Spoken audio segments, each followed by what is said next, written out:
Matondo mingi bandiko balandi yenge kino na bino baso bato boy baibozili bakuya kolanda biso na ngonga iye nde yambo ya maso tozongisaka matondi na takakela likolo na se oyo alingaki biso tozala na bokambami ya mfumu wamba mpungu tulenge tonda dezo bazaki responsabilité ya service na biso loposo moyindo matondo mokakozwa na mobikisi na biso mfumu kimbangu ya ntongo na ingeta pamba te na cause ya message ya libération ya la race noire nde endingisi mfumu kimbangu bakanga ye tukomisatu 30 ans na prison. Donc zaki bongo na tina makasi anyokola mana musuni banyokola musuni andi mapasi ya musuni po aza mama ya bayindo molimo wana mbasi kapita ya bayindo abotamaki po aya kosala mosala oyo ya lobiko ya toute une race. Donc Mfumu Kimbangu tata mokolo ya bayindo, Mfumu Kimbangu mbasi kapita ya bayindo, Mfumu Kimbangu nzambe ya bayindo. Indeka mukakozwa na yaki mpavita wapi alakaki koya Mfumu Kimbangu. Indeka bakoko babiso bakambamaka na bokasi pengo ya tata uta ngipi to bokonzi ya Kongo ebandaki na force spirituelle pe ekozongisa na bokasi na ya molimo po maso matambola bo elongo bani mokakozwa na bana bilaka bayibaso na kibolenge na kozala na bao na siècle oyo baza kotombola mongongo mpona koyebisa bayimbi tozongisa kinkolo soki tozongisi bofumu Kimbangu esika na yango te elobiko ya Kongo nkatu pe lobiko ya Afrika ekozala mosika po ekomela bana bayimbi mokakozwa na bangangangunza baso bazosiendama baoluka bomoko ya bongunza mpona kotombola Mfumu Kimbangu pe lobiko ya Kongo pe Afrika. Matondo mingi lelo tolobela bokonzi ya Kongo, pouvoir Congo. Tolobela Congo te lokola tribu, te lokola bongo te tobengaka Congo central, tokola groupe skill, tobongo contre moko te. Tolobela Congo awa na sens ya bokonzi ya bayindo. Tolobela Congo awa na lolenge na yango ya identité africaine. Tolobela Congo awa lokola moko pona baso Congo. Donc bokonzi ya Congo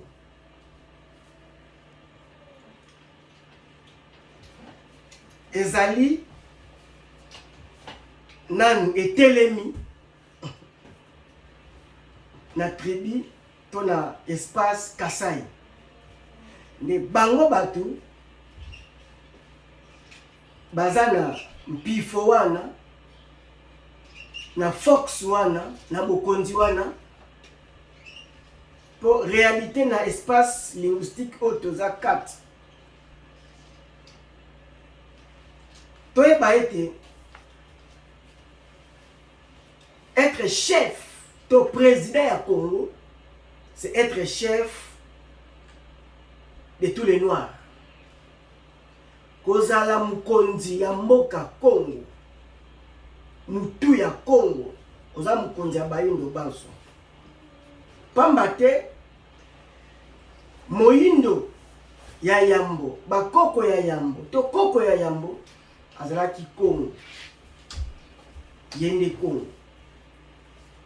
Lokola ba bombi sikoyo diminutif wana na tribu Congo etosangisi ba bokonzi nyaso ya Congo yo sikoyo représenter bokonzi wana ya Congo nde ekozala biso malamu ya kokamba bokonzi ya Congo lolenge elongo bani pamba te bokonzi eza épée eza likonga eza mbeli ya lulenge. Okoki te kotalisa yango na bayi oyo bapesi yo bokonzi to bakambani.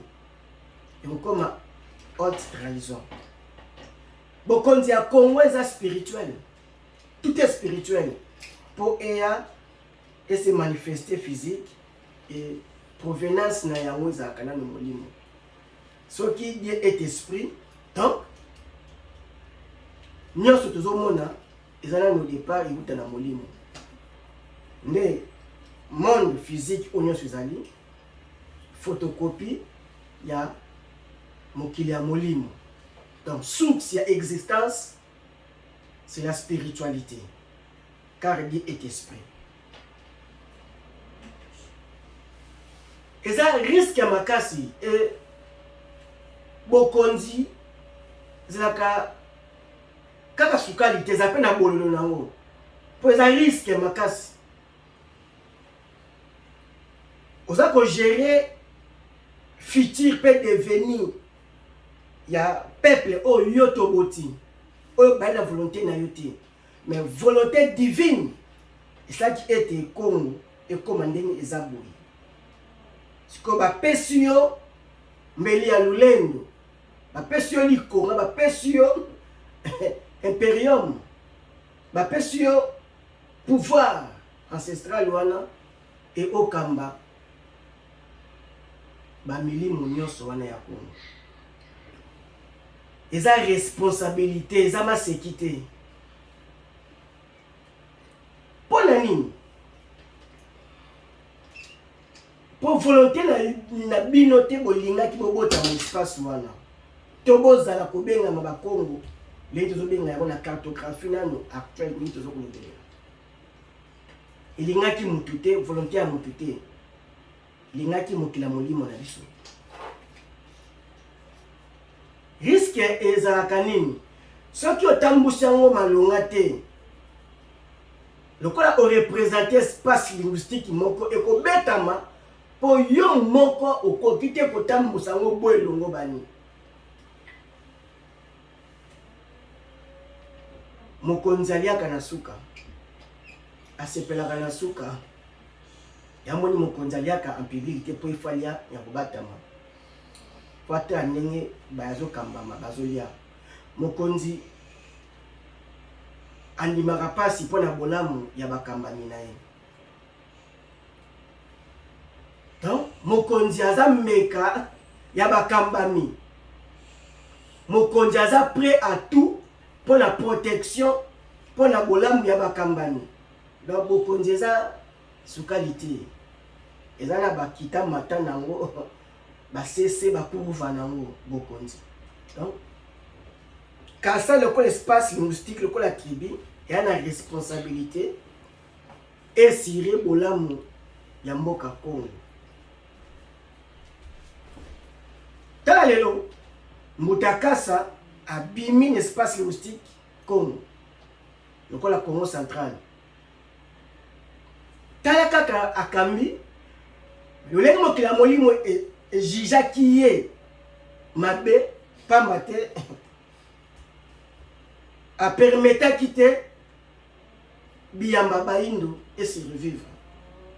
Nako reconfirmer na ye mutakasa et toko continuer na religion chrétienne et catholique bakoba kosala obane kosala avant l'indépendance. Déjà mokila molimo oyo justice équitable obala baza ba juste déjà ba pointer kasavubu likwei libongi trahison. Yamoni mutakasa case kutu mungi kutu alélité parce que mokila molimo déjà ça affaibli ça qui peuple comme autant que tribu ba revendiquer peut le côté que na pété. Tout est spirituel. La spiritualité la fondement et la base. Il y a existence nyonso. Il y a kozala ya nyonso. Eza source ya nyonso. Tout ça l'angele. Pour nzete ce que ezokola déjà na position olongo balake bakata kayambo atika ikoma mulai. Et donc il risque za nzete ekatama. poto comme na siècle moko mokila molimo azwi ba précaution nyonso et akoboya susu prolongation aveugle poto simba boye déjà nyongo na biso si esilaki na baptême ya Wanzinga Nku le 3 mai 1491 c'est silaki ebandaki na date wana esilaki na koya Mfumuki Mbangu le 6 avril 1921 esi esilaki emwasamaki na libaku ya kotelema Mfumuki Mbangu na Mbanza Nkamba na bandi misala ya Mfumuki Mbangu na lobiko ya nengo ya Kiatondo oyo Mfumuki Mbangu atiaki lobiko abelaki uta mibu eleki ebele le Mfumuki Mbangu na kolongwa na ye Mbanza Kiwatomba to Kisasa kozona Mbanza Nkamba premier miracle abandelaki ndeko banda musala Mfumuki Mbangu ya wana lebete nyongo abupa 430 koki donc tout ça possible prolongation moko aveugle prolongation mona botaou prolongation moko volonté voulu na l'Occident ya buzoba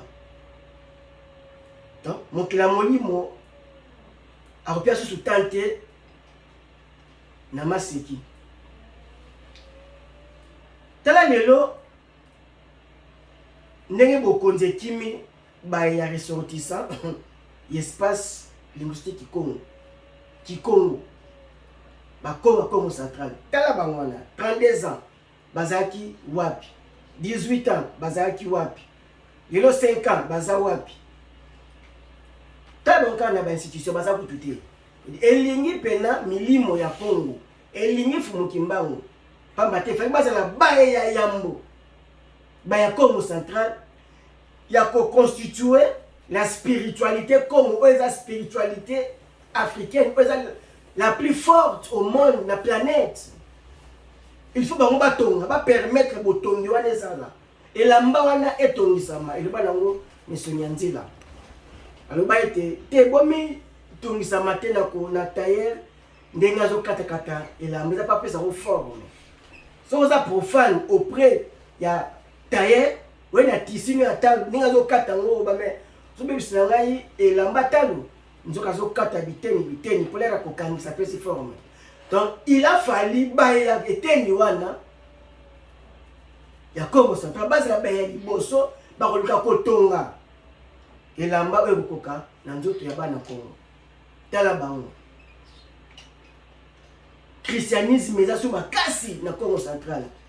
Est-ce que c'est normal? Bokonze kimi bango tala ngonga mulai espace Kasai bazo risquer pe bokonzi oyo lokola soki basali bolongo baniti déjà la kendaki na mire de lamentation bozongisa boyokani na Israël oyo azali mama ya mabe nyonso ya mokili Israël wana pasi ya monde Israël. Mais c'est là que la vraie raison, eux bandé qu'on a bango, ben européens, ben nazis, la race blanche n'a bango, bah holocauste juif, pour bah exterminer bango. Quelle était les vraies raisons? Bah la pratique mon père m'a bien ma casse ko beaucoup de mango titi.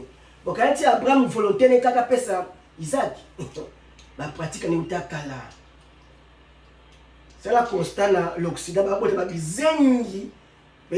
famille a des zengi à botaka. Mais musala epesa ka mbongo na l'Occident, c'est ko garder bana bizengi. Ils avaient pamba bon, bana ba pratique moko yama be makasi. Mais etando ezangonga tokoba. Tout ça va angele makasi. Na lobby pour toko se rendre compte na ba konzi ya Congo spirituel. Bako juger biso l'espace wana makatu mayele na bino mais du compétence na bino et bo condition ke longo e ko kende tamula yi poison na susu to kamba yango malamu to kamba yango bo elongo bani et to ka ko marquer époque et to sala ki bolamu l'ère impériale bo kondi wana spiritualité wana force wana yaki et pas na so pour ça rotatif et tambolaka volonté ya mutu moko ta volonté ya tata bampungu tulendo atambusaka bokonzi ya Congo, atambusaka yango. Tosala angele makasi tobima na ko exciter bato na christianisme, parce que bayebaso balandaka kaka mokonzi oyo azosala. Le mokonzi alakisi bato christianisme ozwi responsabilité, mutakasa yango apoelaki parce que akendaki na petit séminaire, grand séminaire, basali ke babimisi ye kuna.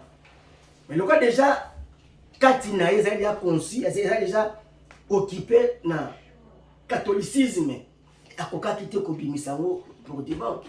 Et akantisaki catholique aza bien pour na biso, soka pasi na biso za religion chrétienne. Ye mutu aza koenvoûte Congo pe Afrique mokolo na mokolo. Nde échec ya Mutakasa ti lelo.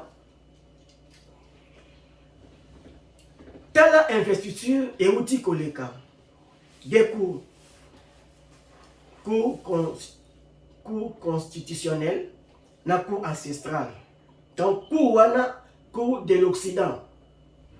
Mais te honorer ceux qui chapelaient, ceux qui médaillent, ceux qui singa kingo yabaye wana. La franc-maçon ezata na genou te na spiritualité Congo, na spiritualité africaine. Ceux qui ezaki makasi mbe ali bongo atelema bika patela kokweya na monde arabe. En plein discours à kweya nde atikala mwela bongo atikala na tikala. Donc bakosaka kaka bakonzi. Bapesi mokonzi na biso kan. Tout est spirituel, bapesi kan, bapesi bag, bapesi na poso yankoi. Po akamba na bokasi yankoi, na bokasi ya mpusu ya Léopard. Balingi bazongisa 71 o Mobutu atelemaki na bokasi. Au moins na Congo azwaki ba coupe 74 Congo veut dire à déplacer combat boxe zaki na elekole Congo zaki komata makasi. Une politique il y a retour à l'authenticité. Oye mokonza tambula na kan lokola troisième pied et appui na spiritualité na biso ya kiboyindo te asedango. Feka abanda kotambula na kan wana e bag lokola alliance na spiritualité na mokila molimo na biso e alongoli. Faki afandela na tapi na poso ya Léopard. Tout est spirituel. Et le cas à bon tout ça la bon qui la molima jijaka ngo lokola ba trahison. Ndo au mona ba ko affaiblir. Tu n'as pas rien ici. Risque ezaya nzete. Ce qui d'après si parti makasi risque ezalaka. Na mukolo nzete mukolo elanga. Mfumu kimbango. Mfumu kimbango azabu kasi ya baindo. Mfumu kimbango esi a longwe lokola Mfumu kimbango ya nkamba lokola Mfumu kimbango ya Congo central te. Mfumu kimbango aza force créatrice ya baindo. Mfumu kimbango aza courant, aza lotiliki pona baindo nyoso. Et yazo pisa longengo sikali ko pesela longengo. To sala angele makasi. Yambo to sukisa image moko ezali pote parce que les vrais ennemis ya biso baindo ezanani to la biso baso. Where it is also impoverished. It's absolutely vital for the prosperity of everyone else. So let's get clear about that. Okay? And this means all the economic structures, all the global institutions, and the economics we teach everyone is all designed to keep Africa exactly where it is. And whether it is Europe or US or now China, it's always the same. We need Africa to be impoverished because we need those raw materials and we need them dirt cheap. Okay, so that's the message. It doesn't mean to say that there's nothing Africans can do. Of course there is. Okay? But this is the opposition that they're fighting. This is what it's about. Because if Africa does do something different, I assure you living standards of all those in Europe and North America and Asia is going to fall. Okay? And that is a big price to pay. I assure you that the West is not going to allow that without a big fight. Ma tondo mingi na bandi toti kola na image na moyen de bord donc lenge to l'accélé zaki poison sabso makanisité ba les vrais ennemis na biso Congo pe état que africain c'est l'Occident, c'est l'homme blanc. Et ba ebanso wana ba kolinga te moyindo éveil de conscience collective kolamuka ya moyindo esalama bakosala makasi totikala na état oyo toza nango ya ba église ebele ba mosquée ebele ba école ya na manière ya programme de l'Occident etotikala ba ya kosambela sambela etotikala na insécurité oyo toza nango. Donc c'est voulu par les Occidentaux. Soki nyama herbivore tobongo mboloko azoko koluka mawa ya nkoi eza bongo kozanga koyeba ni pe kumeleka liwa lolenge ba état na biso ba bengaka ba belelaka communauté internationale bango baza bankoi et boza ko kima epai ya oyo alingaka nde kolia pe di sirvi na yenkoi soka atie mawa yenda kokufa donc koya koyena kinkoi poye à vivre pe à survivre libota na ye bana na ye yango teke l'Occident basalaka boyoki awa sirvi na bango na ba chinois na ba russe bango nyonso wana en dehors ya peuple noir ba ebaso batikali wana sirvi na bango zo dépend en Afrique. Donc soki lelo africain akangi frontière na ye bango bakose fondre na l'économie na bango parce que ba usine na bango ravitaillement na bango si Afrique utakoko na bango Abraham akosaka de Sarah za ndeko ne ya mwasi to pesa ki nyonso bozi oyo ba beta katolo za ya biso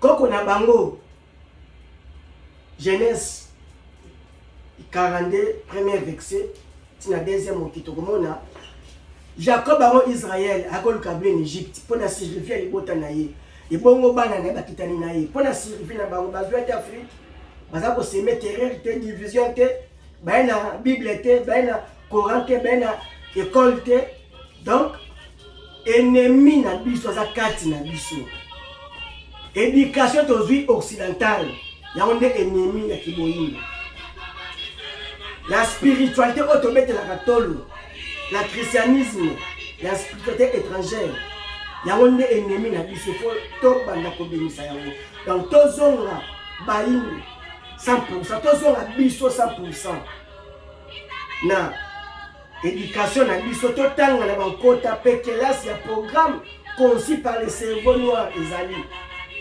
et tozonga bongo na spiritualité na biso la religion moko pour na peuple moko lenge mokonzi moko pour na peuple moko et kelasi moko programme moko pour na peuple moko et sauveur moko pour na peuple moko tozonga saki bongo na biso na 100% tozonga ndambu te na mobimba na kosambela bonzambe o bakoko na biso basambelaka uta Egypte kosambela bonzambe o ya koko ya mupaya eza mabe makasi koleka zo maintenir biso en échec na bomo ya lisuma ya libabe sozui livre ya Deutéronome 13 moni 13 6 à 7 okuta makambo toloba eza mabe makasi tozonga na kibobiso wapi tokolonga totombola